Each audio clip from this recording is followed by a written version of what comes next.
옛날 옛적 성남 상기슭의 작은 마을에 윤설이라는 여인이 살고 있었다. 그녀는 한때 권력의 귀한 부인이었고 비단 속에서 살았고 사람들의 존경을 받았다. 하지만 아이러니한 운명은 모든 것을 앗아갔다. 3년 전 남편 강지호 장군은 왕의 명령에 따라 마을을 떠났다. 단풍이 돌길을 뒤덮은 가을날, 그의 그림자는 나무문 뒤로 사라졌다. 그 이후로 지호는 돌아오지 않았다. 사망 소식도 없고 편지도 한 통 오지 않았다. 그가 살아있는지 죽었는지 아무도 모른다. 시신도 장례도 없이 하루하루를 기다린 윤설만 남았다. 사람들은 그녀를 과부라고 부르지 않고 더 이상 그녀를 유부녀로 생각하지 않는다. 그녀는 재평가도 자유도 없는 운명의 침묵 속에 갇혀 있었다. 마을 사람들이 그녀의 뒤에서 속삭였다. 동정하는 사람도 있고 비방하는 사람도 있다. 그렇게 젊은데 왜 발걸음을 떼지 않는 거죠? 죽었을지도 모르는 사람에게 충성심을 유지하는 것이 가치가 있을까? 하지만 윤설은 꿈쩍도 하지 않았다. 그녀는 여전히 지호가 살아있다는 믿음을 가지고 있다. 만약 그가 정말로 죽었다면 설마 아무도 메시지를 보내지 않았을까요? 설마 운명은 그녀에게 작별할 기회를 주지 않을 정도로 잔인할까요? 매일 밤 그녀는 현관 앞에 서서 조용히 달빛을 바라보았다. 지난 3년 동안 변하지 않은 유일한 것은 여전히 보름달이고 밤중에 여전히 빛나고 있다는 것이다. 어디선가 그는 나와 같은 달을 보고 있을까? 바람이 불어 그녀의 옷이 가볍게 흔들렸다. 오늘 밤 다른 많은 밤과 마찬가지로 산과 숲의 정막만이 바람 속에서 바스락거리는 소리로 그녀에게 대답했다. 무더운 여름날 마른 흙길에 내리쬐는 햇살이 마을 우물 표면에 반사되어 반짝였다. 윤설은 발을 멈추고 시원한 물을 한 바가지 떠서 입술에 갖다 댔지만 서둘러 마시지는 않았다. 맑은 물은 그녀의 얼굴을 비추었고 먼 눈은 끝없는 생각에 떠내려가는 것 같았다. 갑자기 뒤에서 따뜻한 목소리가 들려왔다. 아가씨, 너 같은 사람이 혼자 올 줄은 몰랐어. 윤설은 낯선 남자의 시선을 마주치며 돌아섰다. 그는 키가 크고 머리를 느슨하게 묶은 채 서 있었고 햇볕에 그을린 얼굴과 야생, 늑대처럼 날카로운 눈빛을 하고 있었다. 백도연은 마을 사람들이 자주 언급하는 사냥꾼을 했다. 그는 이 지역을 멧돼지 한 마리가 뛰어 지나간 흔적으로 안부를 묻고 있었는데 우연히 그녀를 훑어본 순간 윤설은 뭔가 색다른 느낌을 받았다. 마을 남자들이 그녀를 만날 때 흔히 볼 수 있는 경건함이 아니라 약간의 호기심과 약간의 도전이 섞여 있다. 윤설은 그의 목소리를 듣자마자 그가 자신의 신분을 모른다는 것을 깨달았다. 그러나 그녀가 고개를 들었을 때 그의 눈은 그녀가 평범한 여자가 아니라 소중한 권리부인 것을 깨달았을 때 사냥꾼의 얼굴에 갑자기를 바꾸었다. 두 사람 사이에는 짧은 침묵이 감돌았다. 바람이 살랑살랑 불어 주변의 나뭇잎들을 흔들었다. 아무도 더 이상 말을 하지 않았지만 그들 사이에 보이지 않는 무언가가 끼어들었다. 그 우물에서 우연이 시작된다. 그가 나타날 때마다 그녀는 숲속 이야기, 사냥감의 흔적에 대해 묻거나 때로는 그의 따뜻한 목소리를 듣기 위해서라는 핑계로 그를 조금 더 붙잡으려고 했습니다. 그는 결코 적극적으로 그녀를 찾지 않았지만 그녀가 이야기하고 싶을 때 거절한 적이 없다. 처음에는 그저 덧없는 시선, 엉뚱한 말뿐이었다. 그러나 점차 그들 사이의 침묵은 가장 말하기 어려운 것이 되었다. 금지된 감정. 마른 숲에 작은 불꽃처럼 불을 붙이고 있습니다. 바람이 한번 불면 불타오르겠지. 푹푹 찌는 여름밤, 바람이 나무들 사이로 살짝 불어 공기 중에 계피꽃 향기가 난다. 둥근 보름달이 하늘에 매달려 큰 집 뒤편 정원에 옅은 빛을 발한다. 희미한 달빛 속에서 윤설은 물가에 서서 맨 어깨에 천천히 시원한 물을 끼얹었다. 물에서 나온 냉기가 살 속으로 스며들어 갇힌 나날들 사이에 약간의 여유를 준다. 그녀는 푸른 이끼로 덮인 나무 울타리 바로 밖에서 조용히 지켜보고 있는 눈빛을 알지 못했다. 백도연은 그냥 지나쳤지만 허점을 스치는 옅은 빛 때문에 자기도 모르게 고개를 돌렸다. 달빛은 그녀의 하얀 피부에 비쳤고 가늘고 젖은 어깨, 긴 머리카락한 가닥이 물방울마다 떨어졌다. 그 순간 그는 눈앞의 이미지에 완전히 사로잡혔다. 여기 있으면 안 돼. 그는 스스로 떠나라고 상기시켰지만 다리는 움직이지 않았다. 빛과 어둠 사이에서 그녀는 너무 아름다워서 그가 이것이 실수라는 것을 잊게 했다. 때마침 보이지 않는 줄이 두 사람을 바짝 끌어당긴 듯 윤서른을 치켜세우며 눈빛을 교차했다. 그의 눈에는 강렬한 욕망과 금기가 뒤섞인 불꽃이 튀었다. 그녀도 눈을 떼지 않았고 공포나 비난도 없었고 무서울 정도로 고요할 뿐이었다. 그런데 하인의 발자국 소리가 울렸다. 윤설은 깜짝 놀라 몸을 돌렸고 백도연은 어둠 속에 몸을 숨긴 채 재빨리 물러났다. 아무 말도 나오지 않았지만 둘 다 이해했다. 금기가 시작되었다. 도둑들이 마을의 미망인을 공격한다는 소문이 퍼지기 시작하면서 혼자 가는 적지 않은 여자들을 불안하게 만들었다. 귓속말은 처마마다 비집고 들어와 애매하지만 아무도 감히 무시할 수 없을 만큼 분명한 두려움을 지니고 있다.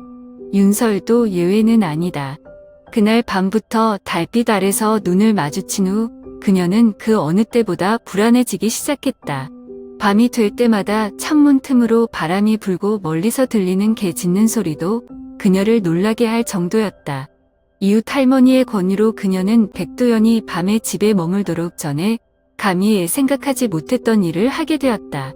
처음에는 그들 사이의 거리가 남아있었고 실처럼 희박한 경계심이 있었다.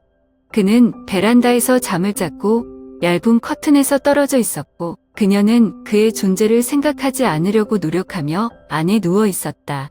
그러나 시간이 흐르면서 마당에서 그의 발걸음, 그가 새벽에 부엌을 만들었을 때 작은 불소리가 모두 그녀의 삶의 친숙한 부분이 되었다. 처음에는 조용히 나누는 담백한 식사일 뿐이다. 그러나 사냥 여행, 정글, 그가 지나던 길들에 대한 작은 이야기가 시작됩니다. 그녀는 귀를 기울이고 천천히 마음을 열었다. 그리고 그는 난생 처음으로 자신이 멈출 수 있는 곳이 있다고 느꼈다. 이른 안개가 햇빛에 거치듯 거리는 점차 흐려진다. 그리고 그들은 사랑에 빠졌습니다.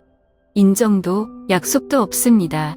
단지 그들의 눈이 서로를 더 오래 찾아왔고 함께 청소할 때 무의식적인 손이 살짝 닿았고 가까이 설 때마다 호흡이 한 박자씩 멈추었다. 하지만 윤설은 이 사랑이 오래가지 못한다는 것을 알고 있다. 그녀는 자유선언을 받은 적이 없는 과부이고 그는 숲속의 사냥꾼일 뿐이다. 이 관계는 따뜻하지만 연약하고 타오를 수 있지만 언제든지 꺼질 수 있는 추운 밤의 불길과 같다. 그날 밤 비가 처마에 쏟아졌고 땅바닥에 차가운 물방울이 조금씩 떨어졌습니다. 윤설의 방의 촛불은 번쩍번쩍 빛나고 그녀의 그림자는 병풍에 인쇄되어 한밤중의 환상처럼 아련했다. 그녀는 창가에 앉아서 백도연의 익숙한 발걸음을 기다리며 조용히 대문을 바라보고 있었다. 하지만 오늘 밤 나타난 사람은 그가 아니다. 하얗게 비가 내리는 가운데 한 사람의 그림자가 문 앞에 조용히 서 있었다. 윤설은 미간을 찌푸리고 무의식적으로 손이 옷자락을 확 조였다. 천둥 번개가 번쩍 치면서 그녀 앞에 있는 남자의 얼굴을 비추었다. 김태준. 그녀가 죽었다고 생각했던 남편은 지금 죽은 것부터 죽은 것까지 귀신처럼 차갑게 서 있다. 그는 즉시 들어오지 않고 비가 옷의 어깨를 흠뻑 적시고 입꼬리가 예측할 수 없는 미소를 짓도록 그곳에 서 있었다. 돌아왔어요. 부인 그리고 우리가 볼 수 있는 것은 그녀는 더 이상 외롭지 않았다. 윤설이가 심장이 멎었어요. 그녀는 쓰러지지 않도록 테이블 가장자리를 꽉 조였다. 그녀의 목은 바짝 말랐고 입술은 떨렸지만 말을 할 수 없었다. 진짜예요? 김태준 씨가 살아있네? 하지만 그가 아직 살아있다면 지난 3년 동안 왜 소식을 전하지 않았을까? 왜 갑자기 이 밤에 소름 끼치도록 차가운 분위기를 띠고 있는 거죠? 그녀의 등 뒤의 문은 조용히 움직였다. 백도연이 등장해 김태준을 마주하고 있다. 그녀의 삶에 막 들어온 과거에서 온 두 남자. 한 남자가 조용히 마주쳤다. 야외의 번개의 희미한 불빛 속에서 두 사람의 시선은 팽팽한 분위기를 뚫고 나오는 보이지 않는 칼날처럼 날카로웠다. 김태준이 실종된 남편일 뿐 배신자만은 아니라는 사실을 마을 사람은 아무도 몰랐다. 그리고 오늘 밤 그는 돌아왔다. 엄청난 비밀이 있어요. 김태준이 실종된 적도 살해된 적도 없다는 사실을 마을 사람들은 아무도 몰랐다. 그는 왕조를 위해 희생한 의로운 남편이 아니라 배신자였다. 지난 3년 동안 그는 왕정을 전복시키려는 음모자들을 섬기는 또 다른 신분으로 살아왔다. 그리고 오늘 밤 그는 재결합하기 위해서가 아니라 그가 자신의 것이라고 생각하는 것을 되찾기 위해 돌아온다. 윤설이는 내 귀를 믿을 수 없어 멍하니 서 있었다.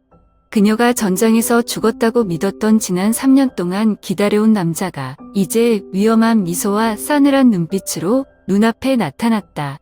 비는 그치지 않고 처마에서 땅바닥으로 떨어지는 물소리였지만 집안은 긴장된 분위기로 공간이 얼어붙는 듯했다. 백도연이 천천히 걸어 나오자 흠뻑 젖은 망토가 몸에 달라붙었다. 그의 손은 칼자루에 얹혀 있었고 눈빛은 확고했지만 형언할 수 없는 고통이 숨어 있었다. 그는 몇 달 동안 김태준을 추적해왔는데 그 사람이 윤설이가 그토록 바라던 남편일 줄은 몰랐다. 그래서 모든 것은 연극일 뿐입니다. 그는 충성스러운 군인이었던 적도 전사한 적도 없었다.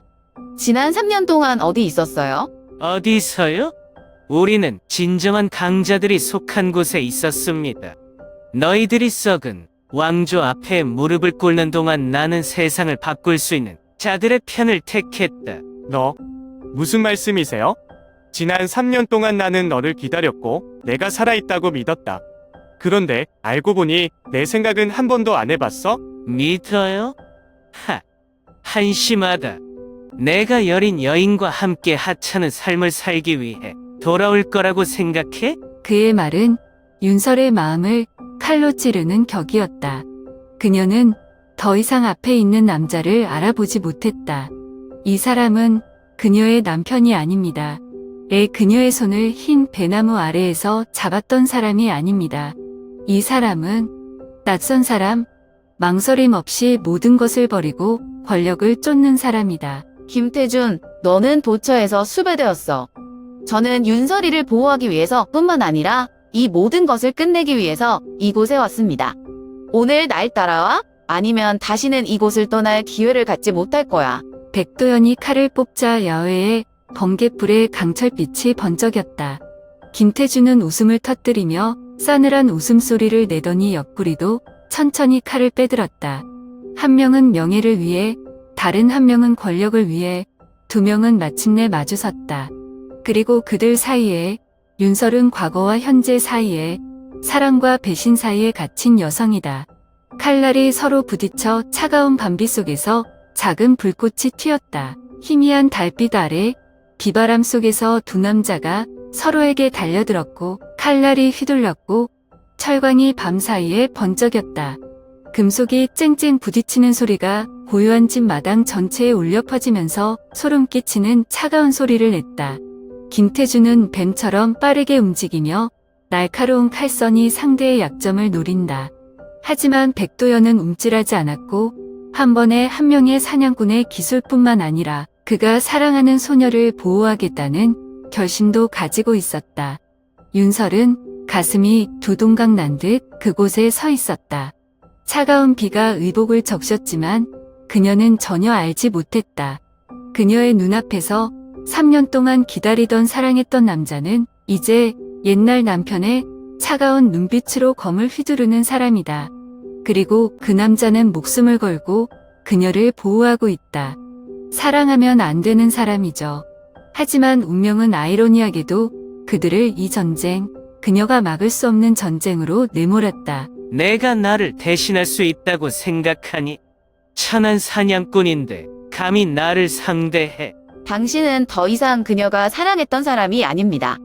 너는 모든 것을 배신했다.